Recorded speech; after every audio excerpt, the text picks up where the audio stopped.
The signal. The Argent Dawn drifted quietly through the cold, vast emptiness of space. A deep space mining vessel.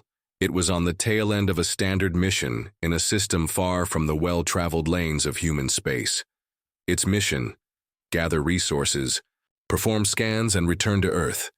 Nothing extraordinary, nothing dangerous. That was until a strange signal came through. Naveen Patel, the communications officer, was sitting idly at his station, his fingers tapping mindlessly on his console. He'd been running scans for hours, looking for anything that might bring them closer to their goal, a few more asteroids rich with ore. But his gaze was drawn to the flicker on his screen. It started as static, then sharpened into something more deliberate, a signal. The pattern was unmistakable. It was artificial. But the strangest part? It didn't fit anything in their records. It was ancient, an obsolete transmission standard. As the signal repeated, Naveen's heart skipped. A beat. This wasn't some routine star signal. It was human, and it was old. "Captain," he called, his voice unsteady. "You need to see this."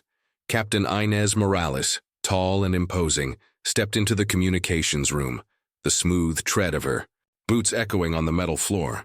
She peered at the console. "What's this?" she asked, her voice calm but curious. "It's a signal. Human, but ancient," Naveen explained, his voice a mix of fascination and confusion. "It's coming from the direction of an asteroid field about 1.3 light-years from here. It's pre-interstellar." Morales frowned, her sharp mind quickly processing the implications.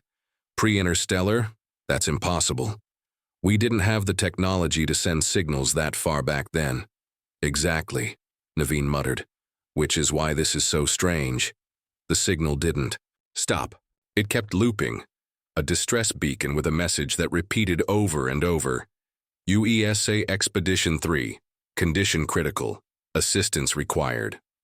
Morales' frown deepened. UESA?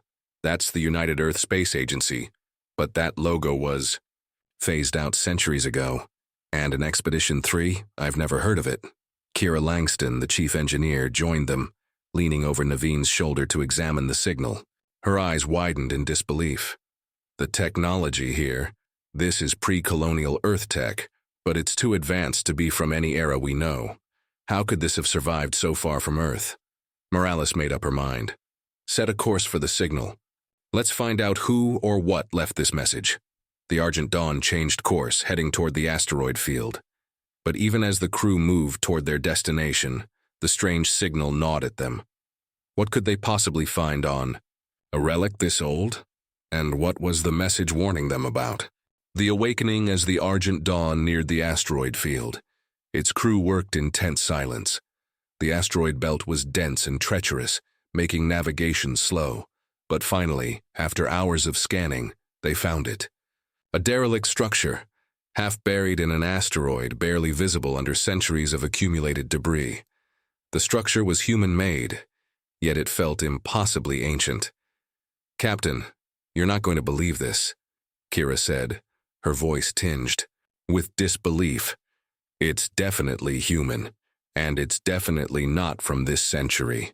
Naveen's eyes flickered nervously between his console and the view screen as he monitored the approaching structure. The design was primitive by today's standards. A rusted, battered hull, markings fading from centuries of cosmic exposure. But the more they looked, the more they realized this wasn't just any derelict. "This is UESA," Morales muttered as she studied the insignia on the side of the module. "The logo's from before the colonial age. This shouldn't even be here." They sent out a drone to investigate. The small ship weaved carefully through the asteroid field, its cameras capturing the first clear images of the ancient structure. Inside, the drone found a stasis pod, perfectly intact like it had never been touched by time. Naveen zoomed in on the pod's control panel. The life signs were faint, but they were there. "This thing's been in stasis for centuries, and it's still functional." The team's excitement grew as they prepared to board the structure. What they found inside left them breathless. The stasis pod housed a man, suspended in time. His face was peaceful, untouched by age. His vitals were stable, his heartbeat steady. A human, a person. Alive, or at least seemingly alive. "Captain, we've got a live one," Kira said, her voice hushed. "This doesn't make sense." "Bring him aboard," Morales ordered, her voice cold with resolve. As the crew worked to extract the pod and transport it back to the Argent Dawn, they couldn't shake the questions swirling in their minds. Who was this man? How had he gotten here? And why had he been left in a stasis pod so far from Earth? The past unveiled. The man, now safely in the medbay of the Argent Dawn, began to stir as they carefully powered down the pod. His eyes fluttered open, and for a long moment, he just stared at the ceiling. His gaze was confused, uncomprehending, as though he was struggling to wake from a long dream. When he spoke, his voice was rough, barely a whisper. Where am I?" "Welcome to the Argent Dawn," Captain Morales said, stepping forward with her arms crossed. "You're aboard a deep space mining vessel. You've been in stasis for a very long time. Do you remember who you are?" The man blinked, trying to focus. His memories seemed clouded, fragments of distant thoughts swirling in his mind. Finally, he spoke. "I'm Commander Elias Grant, United Earth Space Agency." Morales frowned. "Elias Grant, I've never heard of you." "Expedition 3, he continued, his voice thick with effort. "Our mission. We were sent out to explore the edges of the system, but we lost contact.